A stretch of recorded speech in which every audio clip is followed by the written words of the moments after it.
नमस्कार, मैं हूं सुरेश झा। धनबाद के जिला सेशन जज उत्तम आनंद की हत्या की गई है या फिर वो दुर्घटना के शिकार हुए, ये तो जांच के बाद ही साबित हो पाएगा। लेकिन जिस तरीके से घटना हुई है उससे कहीं ना कहीं जुडिशरी सिस्टम आज दहशत के माहौल में है। माहौल में होगा भी क्यों ना, ये कोई पहली घटना नहीं है। इससे पहले भी कई जजों पर इस तरह के जानलेवा हमले किए जा चुके हैं। कहते हैं कि जुडिशरी सिस्टम हमारा स्ट्रांग है, यहाँ पर कानून का राज है। लेकिन आज की तारीख में हमारा कानून का राज कहां से होगा जब न्याय देने वाला ही सुरक्षित नहीं है। आज इसी विषय पर हमारे साथ बातचीत करने के लिए मौजूद हैं सुप्रीम कोर्ट बार एसोसिएशन के पूर्व कार्यवाहक सचिव है रोहित पांडे। आइए से बातचीत करते हैं। क्या कहेंगे सर कि आज हमारा जुडिशरी सिस्टम, जो न्याय प्रणाली है, जो न्यायपालिका के लोग हैं, जो जज है, क्या सुरक्षित है आज के माहौल में? बिल्कुल नहीं। न्यायपालिका के लिए एक खतरनाक स्थिति है। जिस तरीके से मामला सामने आया और सीसीटीवी फुटेज देखने के बाद एक ये सरासर एक मर्डर का केस है।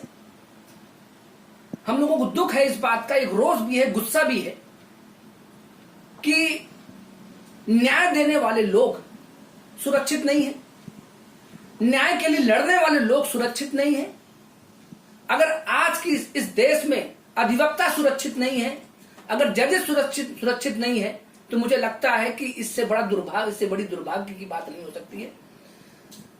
ये जो सामने अभी मामला आया है, ये प्री प्लान मर्डर है और इस मर्डर को इस तरीके से दिखाया गया है कि जिसमें ये दिखाया गया है कि वो डराया गया है।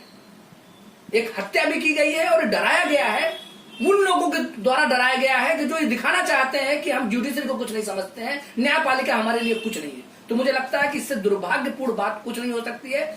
इस पे सख्त इस पे एक्शन होना चाहिए। सर, जजों पे जिस तरीके से जो हमले हो रहे या हमले हुए भी इससे पहले भी, क्या कहेंगे कि हम कहते हैं कि जुडिशरी सिस्टम बहुत स्ट्रांग है, यहाँ पे कानून का राज है, लेकिन खुद जो न्याय देने वाला है, जो कल की घटना से, क्या न्याय देने वाला किसी बाहुबली को क्या जमानत देने से पहले क्या दसना सोचेगा नहीं कि उसकी जमानत खारिज करूं या उसको दूं? अगर खारिज करते हैं तो उसका हाल उत्तम आनंद की तरह तो नहीं हो जाएगा?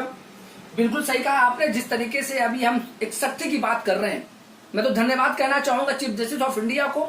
मैं धन्यवाद कहना चाहूंगा high court chief justice of Jharkhand high court को। मैं धन्यवाद कहना चाहूंगा सुप्रीम कोर्ट बार एसोसिएशन की कमेटी को, जो इनिशिएट किया उन्होंने।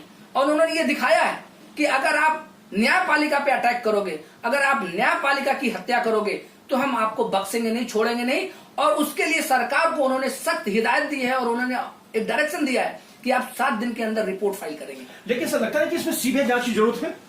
बिल्कुल सही कहा आपने। सीबीआई की जांच की मांग जो है सुप्रीम कोर्ट बार एसोसिएशन ने कही है और कहा भी है, और वो अपना स्टैंड इसलिए ले रहा है कि अगर हम सीबीआई की इंक्वायरी नहीं कराएंगे तो मुझे लगता है कि कोई और एजेंसी करने वाली नहीं है।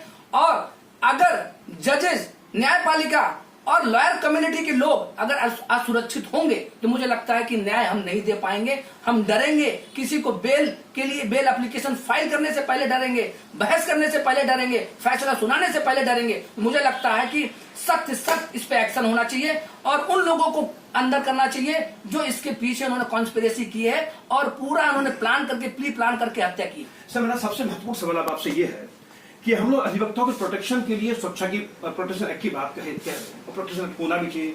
अधिवक्ताओं के कई तरह के हमले हुए, जजों को लेकर सर क्या कहें? बिल्कुल, देखिए अभी एडवोकेट प्रोटेक्शन की बात हम क्यों कह रहे हैं, हम क्यों आवाज उठा रहे हैं, हम हमारी बार एसोसिएशन, हमारी बार काउंसिल, हम एडवोकेट प्रोटेक्शन बिल लाने की बात क्यों कर रहे हैं? इसलिए कर रहे हैं कि हमारी भी अपनी फैमिली है, हमारा भी अपने परिवार है, हमारे भी अपने लोग हैं, हम भी समाज में रहते हैं। तो हमारी अगर गारंटी आप सरकार नहीं लेगी तो हम कहां जाएंगे?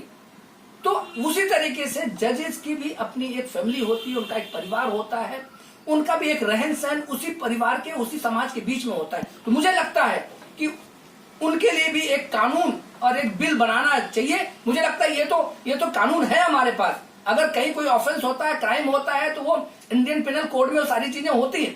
लेकिन कुछ प्रोटेक्शन हमें उन लोगों के लिए भी चाहिए जो कहीं न कहीं न्याय दिलाने वाले लोग हैं, न्याय देने वाले लोग हैं, जो एक फैसला सुनाते हैं किसी के हक में और किसी के अगेंस्ट में। सर, उत्तम आनंद की जो जिस तरीके से जो उनके संग जो दुर्घटना हुई है, उसमें सबसे जो एक अहम पहलू यह है कि जिस ऑटो से टक्कर मारी गई है वो ऑटो चोरी का था।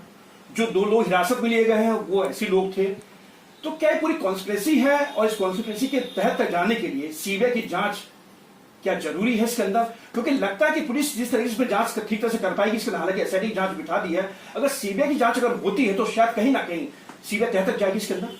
बिल्कुल जाएगी। और आपने अगर देखा है कि ऐसे मामले बहुत सारे ऐसे आए हैं, जब भी किसी वारदात में कोई चीज यूज की जाती है, चाहे वो वेपन यूज करा जाए या भी चाहे वो कोई व्हीकल यूज, गाड़ी यूज की जाती है, तो चोरी की होती है, वो इलीगल वेपन्स होते हैं, इलीगल जो उसके इंस्ट्रूमेंट्स होते हैं वो यूज किए जाते हैं, सो दैट कि वो उन पे नाम ना आए।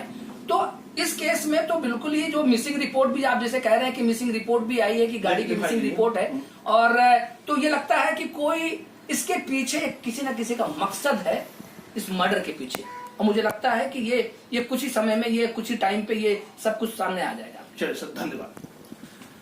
हमारा देश जो है सबसे बड़ा लोकतांत्रिक देश है और यहाँ पर कानून का राज चलता है, यानी कानून से नीचे, कानून से बड़ा कोई भी नहीं है। लेकिन धनबाद में जिला जज के ऊपर जिस तरीके से जो एक दुर्घटना के शिकार हुए, कहीं ना कहीं शक की सुई जो है वहां के बाहुबली पर आती है। लेकिन वो जांच का विषय, जांच के बाद ही साबित हो पाएगा कि उसमें उनकी हत्या की गई है या फिर दुर्घटना के शिकार हुए। लेकिन इस हादसे से ये तो साबित हो जाता है कि हमारे देश में जो न्यायपालिका के जो जज हैं वो भी सुरक्षित नहीं है। क्या पसंद राजेश के साथ सुरेश झा, न्यूज़ नेट, दिल्ली।